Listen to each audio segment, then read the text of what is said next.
ago. We talked about our future champion swim techniques and Olympic strokes. Holding water, so much you will know about dolphin kicks, flip turns, dives, and how to find an awesome coach. Hosted by Brian Welter and Tyler Kearns. Holding water is where competitive swimming is learned. All right, we are back. What's up, everybody? We hope you guys are doing well out there. Getting ready for championship season as tomorrow starts February, and I think at least everybody that's been in the water for a little while is kind of gearing up for the champ season. And we have a fantastic guest today, in Megan Oesting from now SwimMac, who is going to tell us kind of what's going on there in Carolina with their champ season. Obviously, Brian and I will share our thoughts on what champ season looks like in our specific LSCs. But we hope you guys are doing well out there and kind of getting in a groove. Before we get started, want to just remind you guys the show is brought to you by Commit Swimming. Commit Swimming is, as you see on the bottom right-hand corner there, a simple, powerful content management software for teams. That software helps you track training and performance. Commit is trusted by teams in over 89 different countries, elite training centers, NCAA teams, swim clubs, and high school teams across the world are using Commit to write their workouts. When coaches are asked about their experience with Commit, it's clear teams change for the better when they start using Commit. So coaches out there, if you're joining us today, go to commitswimming.com and you can try their product for free. You'll be blown away by the simplicity of Commit. So, Brian, how's it going, buddy? It's going pretty good, man. Just getting ready to go to practice here in a little bit. We got practice 12:30 to 2:30, so going to get done here, write a workout on Commit, and go to practice. Basically just been kind of finishing up high school season up here. We just finished our districts last weekend, 2 weekends ago. Yeah. Regions is coming up this weekend, and stayed a couple of weeks after that. So, which is, I don't know, it doesn't really affect me. I don't have very many high schoolers left. So, but so Brian, I know you're going to take us through a workout today as you guys are getting planned for the champ season coming up. And I know we got Megan on here. Can we go ahead and bring Megan in? Megan's been a guest with us before, back when she was in Iowa. She's now decided to take her talents to Charlotte, and she is running the powerhouse that is SwimMac. So, Megan, thanks for joining us. Thank you, Tyler. We're happy to have you back. We had some great response from the last time you were with us. What's going on at SwimMac now? Well, not 12 inches of snow. That's one thing that's going on at SwimMac. Wow. We had a snowstorm in Iowa this past weekend, where, it was the snow, and then it was the ice, and then it was the ice underneath the snow, and there was ice on top of the snow. And, I do miss my friends. I miss my swimming friends, and the people that we did all that with. So today it's raining in Charlotte, and that reminds me of Seattle, which is home for me. Yeah. So, for me, it's just about the people that you're around and who you get to share it with. So SwimMac is chugging along like the battleship that it is. We're moving down here. So Megan, we were talking a couple weeks ago. I think that you guys had a meet that weekend, but you had gone to the meet and you had coached 2 practices in the middle of the meet, and then gone back to the meet on the deck, and have been at 4 different decks that day. Yeah. Brian, you guys are running practices on Sunday and swim meets. It seems like every other weekend or every third weekend there to get everybody an opportunity. What are both of you guys seeing in preparation for the championship season that's different this year than what's been in the past? That's an interesting question. I think the biggest thing with all the meets that we've had and all the different things that we've had going on, it's all kind of been a whirlwind. And with everything else going on between close contact and kids testing positive and whatever else, it's it's been tough to stay focused. Like, Steve was talking about having a plan and following the plan. It's been tough to stay focused on the plan and to maintain the plan, because when you have 4 kids that go out for a week, and then, now that you've got to play catch up with them to get them back to where they need to be. And then you got these other kids that now that they're finally doing well, then they end up, getting close contacted or whatever. So, I mean, it ends up being a real challenge trying to figure out how to juggle all the parts and all the pieces. So that's been the biggest challenge for me and with, you throw meets in there and you throw in, you got meets for BB and under kids. So you got half your team there, and then your other half needs to have practice, but you don't have any place to do it because you're running so many meets and you don't have coaches to do it. So I think between all those things, just the logistics of it are completely different than what we're used to. I mean, we didn't realize how spoiled we had it. That was pretty different. So yeah, go ahead. Well, I was just going to say, I think we're supposed to be everywhere all the time, Brian. We're on deck, and we need our pool for everything all the time too, because everything is so spread out. But I think what really resonates is the logistics of everything are so hard. Scheduling is a full-time job at this point. Who's going in what lanes, needing to have the tracking, needing to have the COVID protocol. I think going into championship season, the hardest thing is how different it is from rolling a system, knowing that you've leveled up at the rate that you wanted to level up. It's really consistent. It's just rolling the snowball down the hill and getting as much momentum as you can. And now it starts and it stops, and it's some of this and not all of that. And I think we're all kind of, coaches are kind of the cat in the hat with the ball and the rake and the fish and we're just juggling everything. It's a little ridiculous. Yeah, and Megan, what I think it's been a huge impact. I know Beth said in here, COVID's disrupted everything. It's been a huge impact on our coaches. So at SwimMac, the number of coaches that you have to manage there. How are you kind of keeping them? I don't want to say on task, because I feel like our coaches across the country have really stepped up at a level that we didn't maybe know that we could do as a group, and be flexible and stay committed. But how are you keeping your coaches in that growth mindset and in that positive outlook or attitude and what they've got going on? Well, SwimMac coaches are extremely hardworking, and they're already really coming at it from ownership. And so I feel like it's been harder to help us navigate the cycles of being off the pool deck, rather than, making sure that people are engaged and still caring about what they're doing with their groups. I had one of my 10 under coaches worked like 66 hours last week, and I didn't tell her to do that, but with what we needed to get done, she volunteered to step up and just did it phenomenally. Do I want that to happen every week? Oh my gosh, no. So our coaches are working too much right now. It's not sustainable.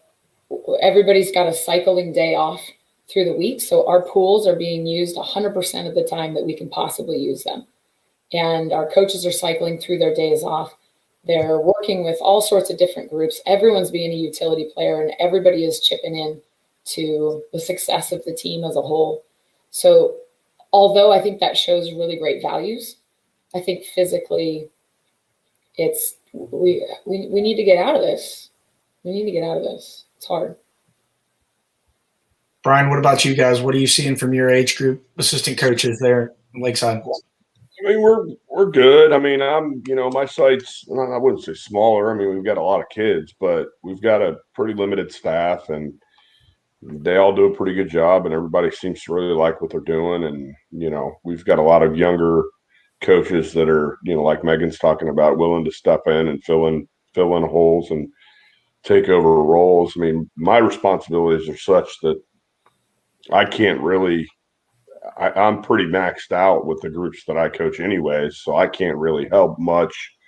If we do need a group cover here or there, I'm probably already coaching somebody at that time. So for me, I rely a lot on them to kind of fill in the holes and fill in the pieces, and they've done a fantastic job of that. I mean, my assistant coach, head age group coach, has done an amazing job of scheduling people, making sure we know where we're supposed to be, how many lanes we get, and then figuring out. I think that's part of it too, is figuring out, you're supposed to have 9 lanes, but today you've got 5 different workouts going because you got high school kids doing this and you got middle school kids doing that, and you got these kids resting for this and these kids resting for that. We used to have a lot more flexibility when it came to, okay, we can put 8 kids in that lane because those kids are just resting. Well, you can't do that anymore. Now you have to have X number of kids, whatever your facility dictates or your team dictates. So, you're pretty limited on what you can do. And I think it forces us to be creative with what we're doing and how we're doing it, because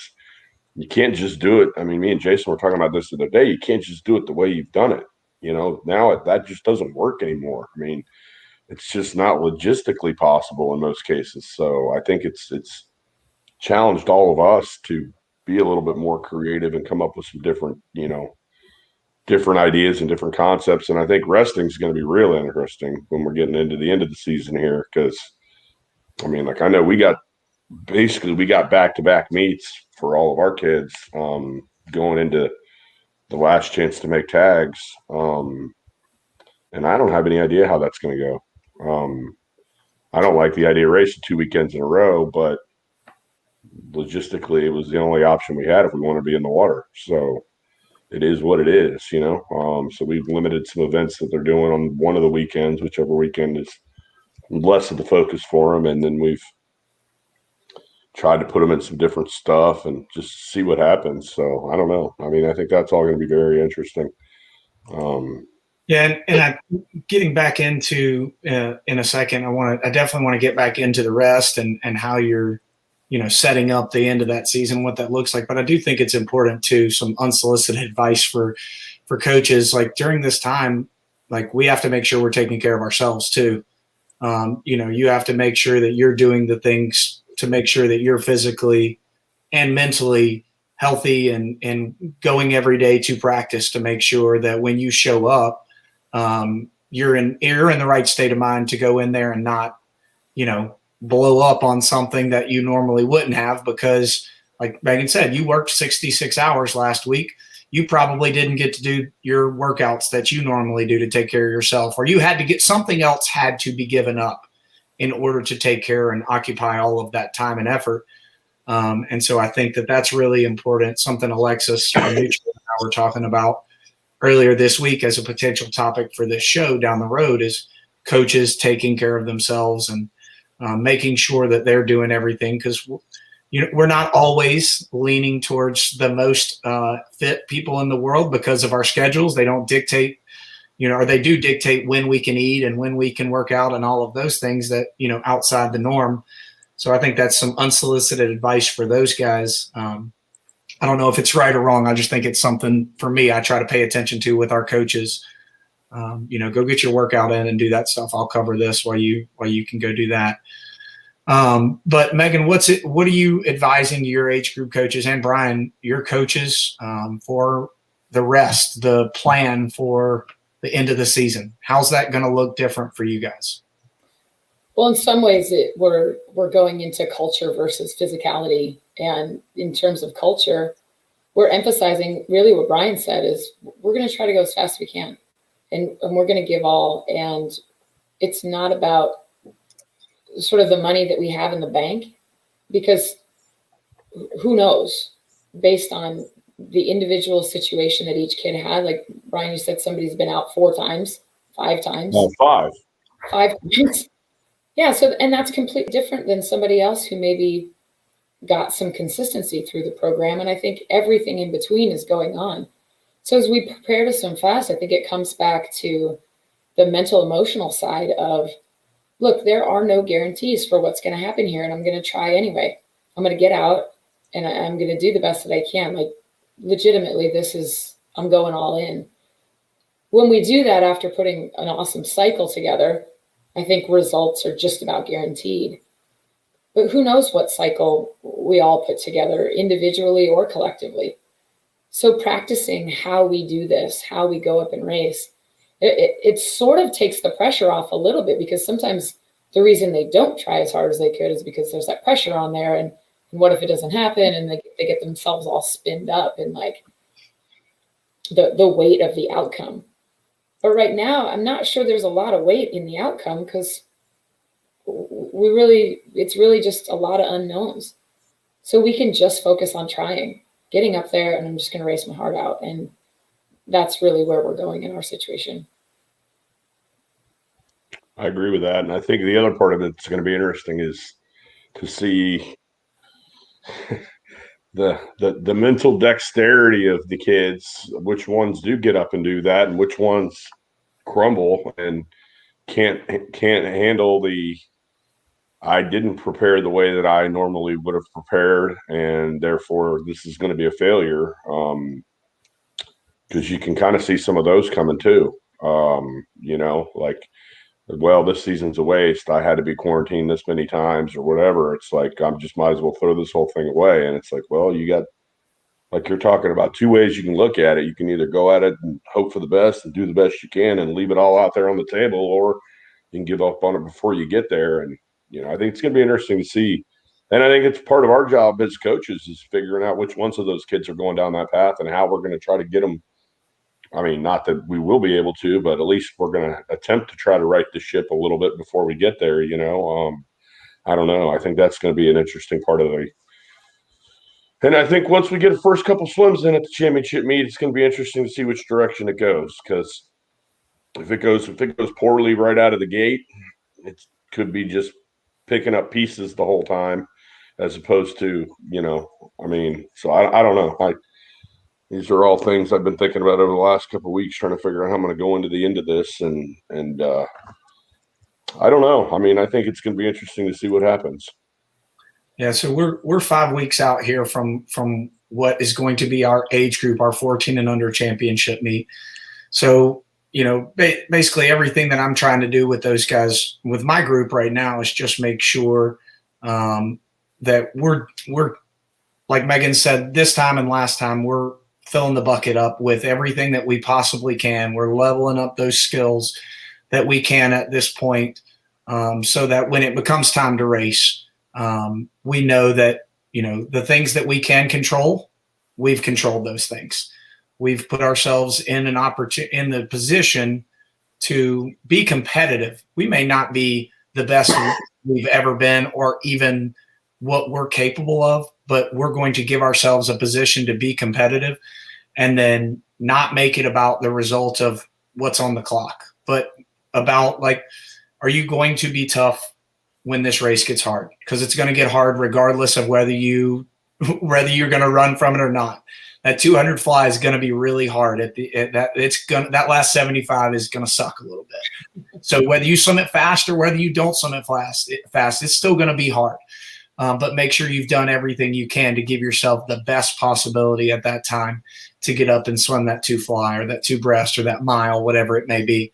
And then for those guys who gravitate more towards the short stuff, it's just straight up get on the blocks and try to get your hand on the wall. Just, kind of the NCAA model of, like, the most important thing is just racing. And Brian and I were talking about this last night. I've got a group right now that loves to race.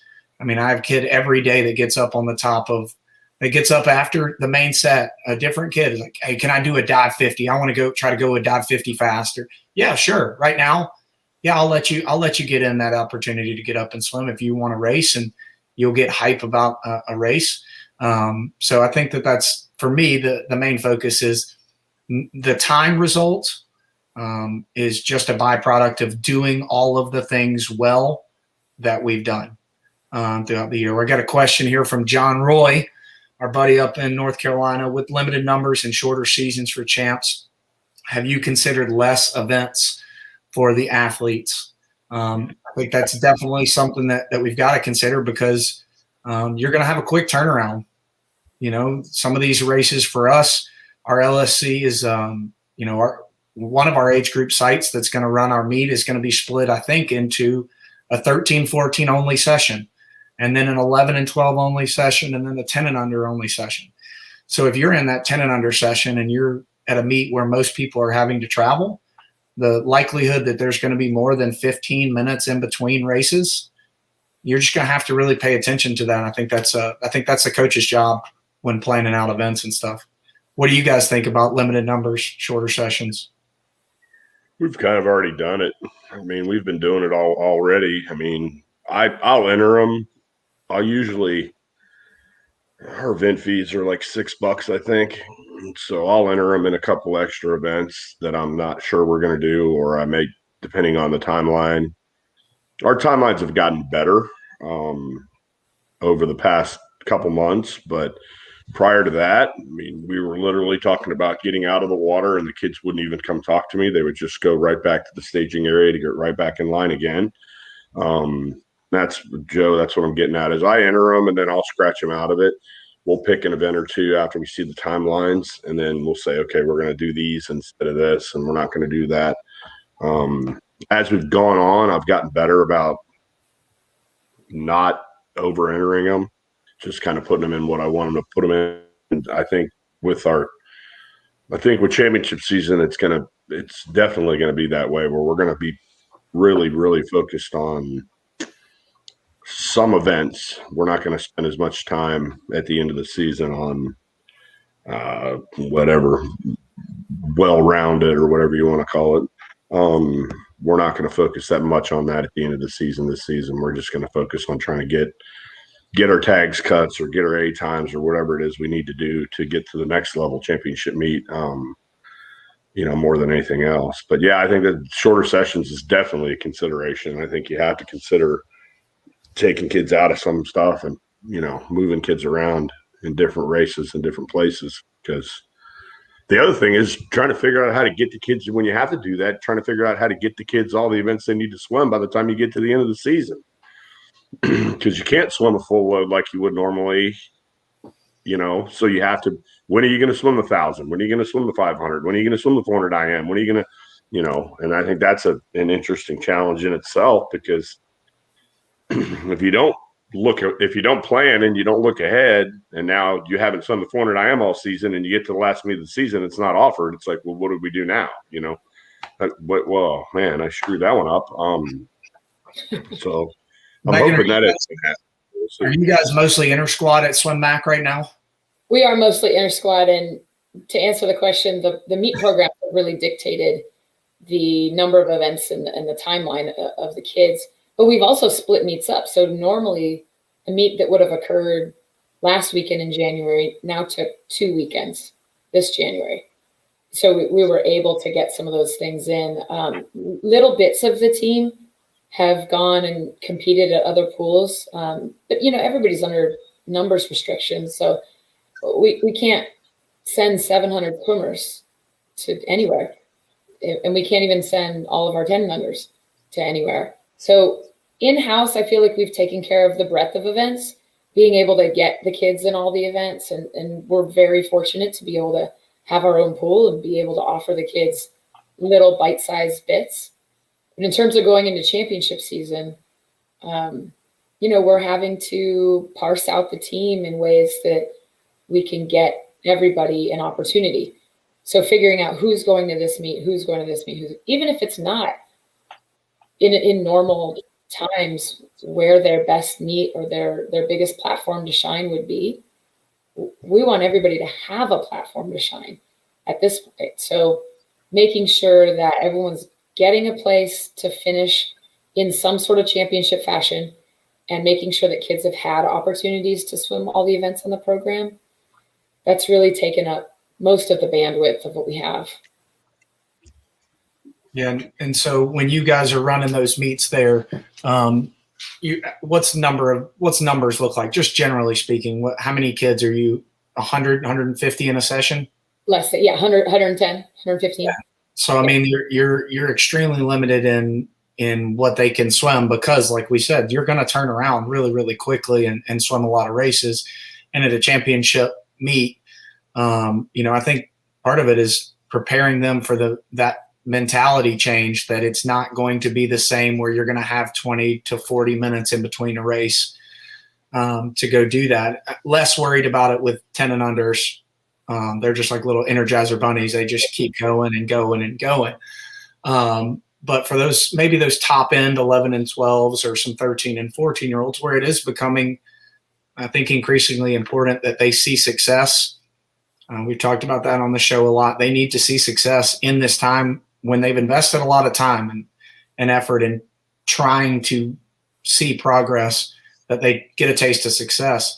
So, having that conversation with them seems to me at least really important, that we're going to go in and this is going to be our focus. Like Brian said, these 3 or 4 races are what we're going to go in and really try to do well at. Brian, is that kind of how you're taking it with them? Is we're going to talk about these 4 that you're going to really get a chance, maybe realistically, maybe one event a day where they're going to go in and have an opportunity if the event list falls that way for them? I mean, I think a lot of it is the kid, how far they are from whatever the goal is. There's a lot of different factors there. And I think all those things play into it. I mean, we kind of play with it anyways, just because our tags cuts are so fast that you sort of have to. I mean, you can't go into a lot of these meets and swim 9 events over 3 days and expect to make the 200 fly on the last day in the last event. I mean, it's just not, Phelps could probably do it and some other people could, but I don't have a lot of those Michael Phelps kids in my program right now. So we do definitely pick and choose a little bit, and we'll definitely put a focus on, things that we think need to be prioritized. But that, like I said, for me, since I've been in Texas, it really isn't that much different for us. Other places I've been, when I was in Louisiana, the qualifying times weren't that hard. So we could knock the qualifying times off pretty easily during the season, and then we didn't have to worry too much, and we were okay. But here, I mean, I think the 200 fly for girls is 212. That's ridiculous for a 13, 14 girl. I mean, you pretty much make sectionals to be able to swim it at your championship meet. So you have to do that, I think, here if you're going to be successful. So like I said, we kind of do that already. So Brian, you mentioned different places you've been. Megan, Iowa, North Carolina, a little bit of a change, a little bit of a move, different size team, obviously, number of coaches, all of those things. So what are you focusing on right now on a team culture side? Making sure that we are bonding together personally rather than just because we're wearing the same cap. It is cool to wear the same cap, and it is cool to come into a meet as a big giant army, but what really matters is that you feel that connection with your coaches and with your teammates, and that you feel like you're going in with support. And, during COVID, it's difficult to spend that time out of the pool together. There's limited opportunities for dryland type activities, which normally is where, some of that bonding goes on. I mean, yes, we're in the pool, but now it's only 4 lanes, 2 on each side. So the connections are really the most important thing to me right now, going into championship season. So yeah, we have a lot of people wearing the same cap and the same suit, but without having their normal groups and their normal lanes and their normal dry land where they get to play around a little bit more, and the breakfast after Saturday practice and the pizza parties and all the cool things that they do to bond. Yeah. The bonding opportunities have been limited, and therefore the group dynamics are a little bit different. So my focus is making sure that people know that they're taken care of and that they feel connected to their teammates, and that we are going in as a team. Yeah. Now, Megan, I don't know, Brian, you're a pretty good little storyteller. So I know that, I'm sure when you've got your group together, that's something on a regular year that you probably have your kids together, tell a story, tell a good joke or something like that. That's not the same this year when they're at opposite ends of the pool.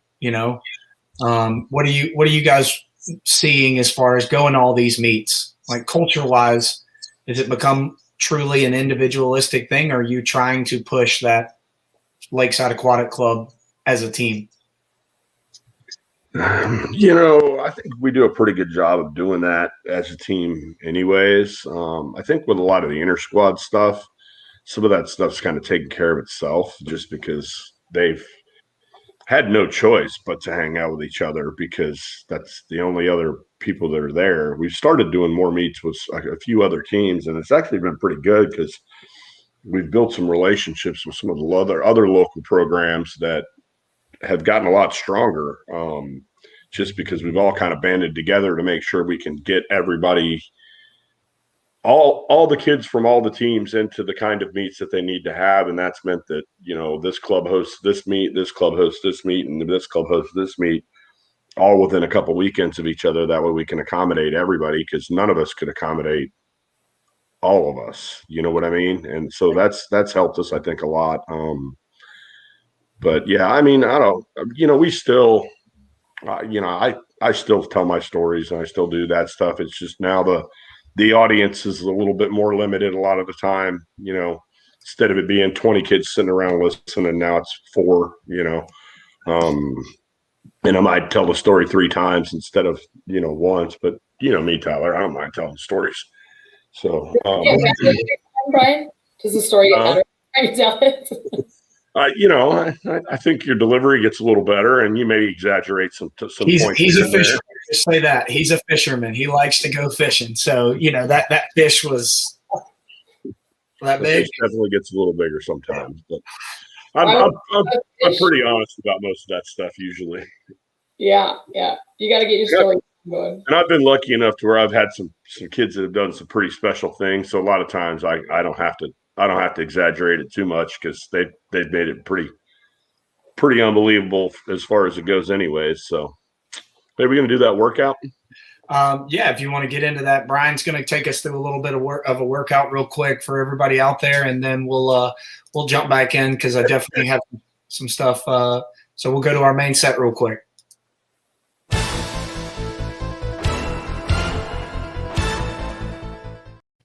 All right, Brian.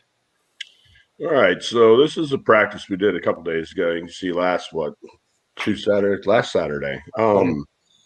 So we had 2.5 hours this morning. I try not to go that far when we have 2.5 hours. I try to spread it out more, rather than just trying to cram in a bunch of volume, because I don't really feel like it gets you anywhere. Starting off basic warm up. I mean, I pretty much structure most of my warm ups like this. So we'll go 4 100s, reverse IM, descend 1 to 4, 850s, usually alternating some kind of drill swim stuff or kick swim stuff. And then 1625s. For this reason, for this set particularly, I decided to go fly back in the beginning and then breast free in the end. I don't know why I did that, but that's not normal, but I did this for this one. And we do a lot of right arm, left arm swim. Fly, that's other arm at your side, breathing forward. And then backstroke, we've been doing a lot of spin drill. I don't know how it's going to work out for us at the end, but I've decided that the tempo on the first 3 strokes is pretty important. So we've been trying to spend a lot of time on that going into the end of the season here. And then we'll just go 4 100s free descend, and 850s doing breaststroke. Same thing with the breaststroke drill. We'll go 5 strokes with freestyle kick as fast as you can go, and then you basically transition that into fast breaststroke, trying to maintain that tempo. We're not very good at it yet, but we're getting better at it. So we'll see how that affects us. And then we'll go the initial speed. Pretty much that's my speed development stuff I always talk about. And so we'll go the odd one, swamp start. Got that from John Roy / Adam Schmidt. When I was at LSU, basically they don't push off the wall. They start from a floating position. They have to swim up to full speed. And then the even ones we did from a dive. We did them off the side. Since half the kids didn't have blocks, I just made them all dive off the side. Otherwise, I would have had half the group complaining about this and that. And then actually this practice, so what we did here is we had some space, which is kind of unusual now. So what we did is we brought everybody to the same side of the pool. We got down to about 3 kids per lane. And so the 50 from a dive at the beginning is on 2 minutes, and it wasn't really kind of on 2 minutes. Basically, that allowed us to go 3 heats. So they got clean water. They swam right down the middle of the lane. They got a chance to just really get up and go for it. And then we went right into 475. All of this is fast, pretty much. You're trying to go as hard as you can, basically, or 200 pace or better. So 475 is free just to get the heart rate up, get going a little bit. The idea on those was for the boys. Our tags cuts 454.1 for the 500. So the idea is to try to be 44s all the way through on those or better. For the girls, they wanted to be 46s, 47s. That cut for 13-14 is like 513. So the idea was try to be around your 500 pace or better. And then 475 stroke, we want to be 200 pace. So the idea there was to just try to maintain that. One of the things I've started doing this season, which I didn't used to do, is if I see, like, I have a lot of kids that'll do fly, like they'll do this whole set fly if I'd let them. And it starts to break down and get pretty ugly. And I used to just let them kind of trudge through it. Now I'm more likely to pull them off of, hey, let's go odds fly and evens back or something like that. And then the same idea, 650 is free on 50. That's just kind of get your heart rate up and get back to 500 pace or better. And then 650s, 2 at pace, 1 easy. They can go right into the easy one on that. So they get a pretty good rest. But the idea is they want to be 200 pace or better. And then just finishing up with 825s free fast and then 825 stroke fast. And then we took a little break and we got up again and we went another 50 from a dive. The transition, we gave him a little break in between rounds. So we went, a minute 20 rest in between rounds. It was pretty hard. They did a pretty good job on it. And it was a little bit different. We don't do a lot of stuff from a dive, like quality type stuff. It was 6,400, 2 hours and 7 minutes. We actually probably made it take 2 hours and 20 minutes, roughly, would be my guess. I don't remember exactly. I know we were done a little bit early, but not a lot early. And, in little over 2 hours, we went about 6,400. So I didn't feel like we overdid it by any means. But that's kind of, that's sort of how I've kind of been playing with the idea of doing some stuff from a dive to get them going. More recently, especially since it's pandemic. I don't know why. I just feel like it gets them going a little bit more. And having the split ends and having kids on opposite sides, I think you got to find some creative ways to get the kids racing a little bit better, because I think they get a little too comfortable. I have all my boys at one end and all my girls at the other end. And when I do put them together, every once in a while, one of the girls will surprise the boys or one of the boys will surprise the girls. And then all of a sudden we got a whole nother level of racing going on. But we haven't had a lot of that just because of the way we're spread out right now. So that's kind of that's a random Saturday. We'll see. We may do something like that today too. Well, that's a workout for those of you guys out there. That format was on Commit Swimming, who is our sponsor for the show. Commit Swimming is a powerful workout management software on the market today. It's designed for coaches like us. So you can go to commitswimming.com, coaches, if you want to try a free trial of Commit. Megan, I know that there was not enough handwriting on that page for you based on the last workout that we saw from you on this. So you can print that workout, Megan, and then write all of those things. I think Mike was on with you last time from Highlander, and just going through all the pictures and all the stuff. I thought that was great. So you can do all that stuff, Megan. You just got to write it on the computer first. So I am an avid Commit user, by the way. Awesome. There we go. Look at that. We didn't even plan that, folks. We did not even plan that. I've been playing with the results feature. It's kind of neat. There's some neat stuff they're coming out with right now, and hopefully over maybe one of the shows we can demo the season planning for long course and the results feature that's used through Commit. It's a really neat software, and how it connects within your workout, what kind of your plan is. And the thing I love about it the most, honestly, is that it tells me exactly what I am, not what I thought I am and what I thought I was doing. It shows me exactly what we're working on, where the focus has been. Well, and I like all the data that can come out of that. Like you said, you might think you're doing a certain cycle or touching the strokes in a certain way, kick and drill and swim. And then you go back and you look at what you actually did. It's holds you accountable for sure. Well, and in my program, it helps me take many, many pieces that need to work systematically, and I can see what's going on in all pieces of the program and make sure that this division is ready for this division and the movement through is aligned. So, yeah, I can't say enough about commit. Yeah, awesome. Well, that's a nice little free endorsement there for commit. So Megan, one of the things I know you're very involved in, not just the SwimMac community, but just the swimming community in general.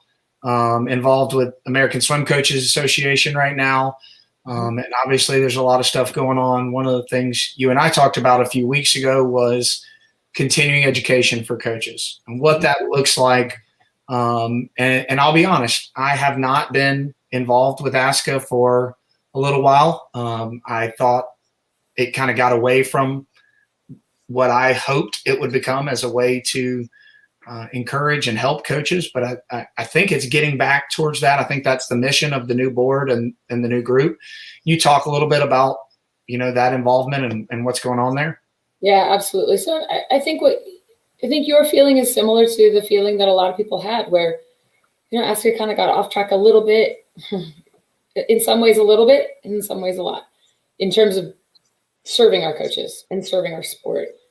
We are obviously in transition right now in a lot of ways, in leadership, in service, in products. We have a unique ability as a group of leaders and coaching leaders in swimming to bring people together to really talk about what helps us be good coaches, what helps us be successful for our athletes, and how do we serve the sport through leadership coming from the coaches down and making sure that we're lifting our athletes up. And so those conversations are happening a lot right now. I mean, we spend a lot of time. This ASCO board is very, very tight. You'd think because we're never in the same room with each other, because everything is virtual, you'd think it would be a little less tight of a group. I would say this is an extremely tight group because we all care very deeply about serving our sport genuinely, legitimately, through connections, through knowledge that's really going to help no matter where you are in your journey of coaching. And there are a lot of places that you could be in your journey of coaching. And so how do we help people with whatever their next step is a giant conversation. What do we want our leadership to look like is very much a conversation. Really digging into our values as individuals coming up, and then aligning with the values of ASCO moving forward and making conscious choices about how we want leadership to look and where that leadership is going to take us. So it's there's a lot going on with ASCO right now, obviously. Brian, where do you, as a coach, where do you hope that goes? Because I know you were involved in, I think you did some other clinics that used to take place in Florida and stuff like that, and there was some good stuff there. What do you hope to see as a coach with ASCA and just any continuing education moving forward? I think the education part of it is big, and I think that the platforms to communicate that information have got to be upgraded. I think the 3-ring binders that I have 40 of over here that sit in the shelf that I never look at is a pretty archaic way of doing a lot of that stuff, and I think a lot of that information is pretty old. I'm not sure that a lot of it has been updated or had even been looked at since they wrote it. I'm looking at workouts by Guy Edson, and I'm fairly confident that hasn't been updated since he wrote that. So I think that's part of it. I think part of that's the platform. I think nowadays young coaches, they want to be able to Google search it, or they want to be able to pull it up online, or they want to be able to, look at it in that respect. They don't want to have to wait 4 days for it to come snail mail so they can read through a paper copy of it. Doesn't matter to me, I'm old enough to where I don't have a problem getting the book out, but I think in this generation, that's the direction that ASCO or ISCA or whoever else has got to go when it comes to providing that information. And I think that The other part of it is trying to help people filter through the noise, because there is so much information out there that you have to learn to filter through the noise. If you don't learn to filter through the noise, you're going to end up doing a lot of things that just don't make any sense. And I think that's hard, when you got so much information at the tip of your fingers, and I think, we see it with parents all the time. I mean, how many of these parents know more about how to do our jobs than we do, because they can get on the internet and Google search how to swim freestyle, and all of a sudden Terry Laughlin's taught them how to total immerse, and they've got it all figured out,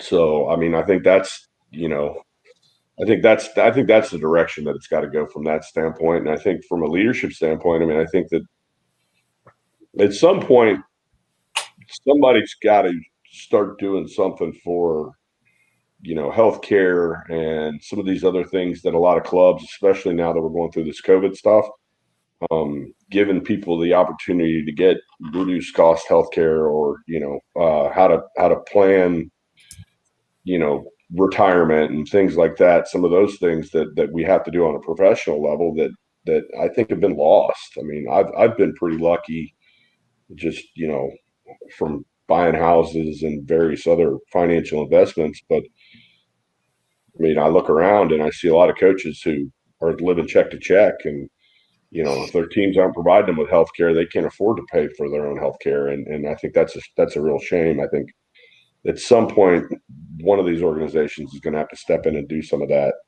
And I don't know if that's ASCO, or I'm pretty sure it's not going to be ISCA, because that wouldn't work for Doug's pocket. But I think that's, where it's got to go. And I think that's the things to get the coaches back involved. I mean, I think when you're providing a service that is actually a legitimate service, that's when you're going to get people more involved, more excited about helping, and more interested in being part of it. Because I think that's, like you were saying, Tyler, I think that's when we kind of got away from it. Whereas, like, what are we getting for this? Like, what's my $400 a year, or my $400 ASCA, clinic fee? What am I getting? What I mean, I get more out of going and hanging out after the clinic than I do at the clinic a lot of times. They're making fun of my founder joke. Yeah. So I think the pandemic has actually taught us something. I think the biggest thing I got from ASCA, I mean, the information at the beginning of when you're first starting to coach is something that can be a tool, but actually going to the clinic itself was probably where I learned as much, and being able to go up to Brian or Megan or someone else that I thought was doing a good job and having a conversation. I think that's what we've missed a lot of, but I think that the pandemic has provided us an opportunity that things like Megan said, you guys aren't all in the same room, but you can still have a conversation. I mean, a Zoom opportunity for coaches to get in there and hear someone who's doing it every day, not a retired coach who's not actively in there telling us how we should run our teams, but someone who's actively doing it, seeing the same challenges, I think could be really important. I mean, I don't want it to be the swim coaches idea exchange on Facebook. I don't want that. The friendly network is got some stuff on there. That group has got some stuff on there that's been good, and some coaches ask questions. I think there's a lot of good information sharing. I think, Megan, you kind of hit the nail on the head there with, we want it to be something that can be sourced to where coaches want to engage in that and not feel like you have to have this certification because boards and, swim teams hire because you're ASCA certified. You're an ASCA level 3 coach as the minimum qualification for, a job. Back then, to me, didn't mean as much as, let me see what your team has done over the past 5 years. So that's, I think it's gotten away from that. I mean, I don't think that ASCA, I mean, maybe I'm wrong. I haven't applied for any jobs recently, but I don't think that the ASCA level stuff is nearly as important as it used to be. I know when I first started coaching, all these jobs had minimum ASCA level 3, preferred ASCA level 5, and now it seems all just be preferred, Yeah, we'd like for you to have it, but if you don't, you could prove that you've actually got some stroke and you can coach, then, it seems to be an extra, not a requirement like it used to be. I mean, is that accurate? I don't know. I don't apply for jobs. I think one of the most important things that a coaching membership leadership body does is sort of bless each other. Like, yeah, Brian knows what he's talking about, and you're hearing it from a group of people that know what they're talking about. And so I think there still is a need for people outside of coaching that might be on boards or in governance situations at YMCAs or institutions to be able to go to someone and say, is this real? Is this true? Am I hiring someone that embodies the values that we're looking for here? And there needs to be a conversation around the standards and what constitutes being successful in the various aspects that we measure success. And I think ASCO is getting back to that in terms of being a body that says, if you value these sorts of things, we can help you understand if the coach that you're hiring also embodies, and so that you can find alignment. There is a lot of content out there. You're right. Any parent can go out there and listen to hours and thousands of hours of content. But we all know that doesn't make a great coach. So having watched a video doesn't mean that you can stand in real time process what's going on in front of you towards a purpose that you have consciously and systematically thought about and designed. So much more involved in coaching than how to write a set or whether a kid came through your team and made junior nationals or senior nationals. And I think where ASCO takes the lead is helping people understand what both the art and science of coaching is, how we do it well, and how we deliver it across diverse teams in a diverse country with diverse culture sets and facilities, and allowing leadership to take place in that area, as opposed to, there's nothing for me here, I'll just pull up a video, I think is really important to the overall sport of swimming. I think that's what ASCO is trying to do. That would be good. Hopefully it goes that direction. I've definitely gotten a lot out of a lot of the ASCO stuff, but I mean, again, like Tyler was saying, I've probably gotten more sitting at the Bahia Cabana in Fort Lauderdale after the talks, hanging out with Mike Bottom and David Marsh, who normally I would never have a chance to hang out with ever, but I got to because of that particular situation. And well, I think that's actually in what we're trying to do at ASCO is me on deck 15 years ago had no access to Mike Bottom. I mean, Dave Marsh was my Pan Am coach, so yeah, but not everybody had access to conversations. And one of the things that we're trying to do at ASCO is facilitate access to those conversations that are so valuable. And some people are closer to the inner circle than others are. And so the ones on the outside are marginalized in terms of gaining momentum through those conversations through often no fault of their own. So how do we facilitate learning for somebody that doesn't have a friend of a friend? And I think that's where ASCO can take some really solid leadership in leveling up all of our sport, not just the people that were lucky enough to bump into Mike Bottom on the beach in Siesta Key. Yeah, I agree completely. I hope that it moves in that, towards that direction. And, you can check out ASCO. Look, Joe put it up on the screen there for coaches to be able to go check out information there. And I know there's been a revamp of the board and a revamp of kind of the mission. So, would love to support that and hopefully, opportunities like this show for coaches who want to continue to have conversations and learn from our guests and pick up things. I think that that's really important because it is such a way that a lot of people learn through conversation and being able to ask questions. My guest is coming in here. Issue with live show right there. But Brian, what else? what else do you have? Anything before we're running up on the hour? And I know, I'll throw out there I'll throw it out there for John Roy. I know he appreciates it. There's a talk on ASCO. You have to read the transcript because it's that old. It's from 2005. C.M. Newton did the Doc Councilman. That was, I think, maybe the first Doc Councilman talk. And he talks a lot in there about guidelines versus rules. And that's one of those talks where I really got a lot out of that. And you can find the transcript. And I go back and read it. And John Roy chiming in there. I go back and read it probably once every 2 years or so, just to kind of refresh myself on it.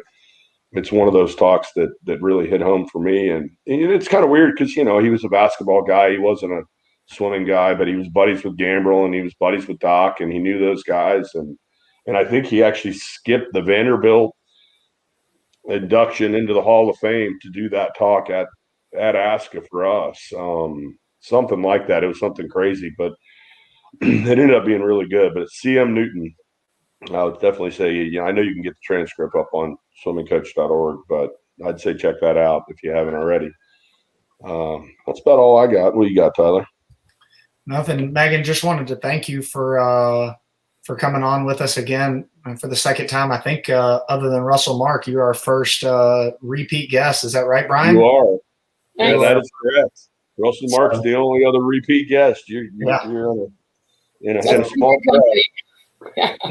Well, Megan, we appreciate you, sharing some of your experiences with us, and hopefully, if we're fortunate enough to keep doing this over next years or so, and ASCO continues to progress, and I know Brian and I would both love to help out in any way possible in that mission to help coaches, because I think we both have some people that we feel like paid it forward to us and would love to continue to do the same thing to others. So, hopefully there's the link to the councilman talk that Brian was just referencing in the comments, but, hopefully everybody moves in that direction. But again, Megan, thank you for your time this weekend. Thank you. And thank you to you both. You guys have so much to contribute to the sport. So the ability to pay it back and pay it forward, I think, is really important. And let's keep doing that. Cool, for sure. We're trying. We're trying. All right. Well, we're running up on the finish, guys. Everybody out there, thanks for joining us. Hopefully be back to you guys in the next week or so with some more great guests. Good luck out there, everybody.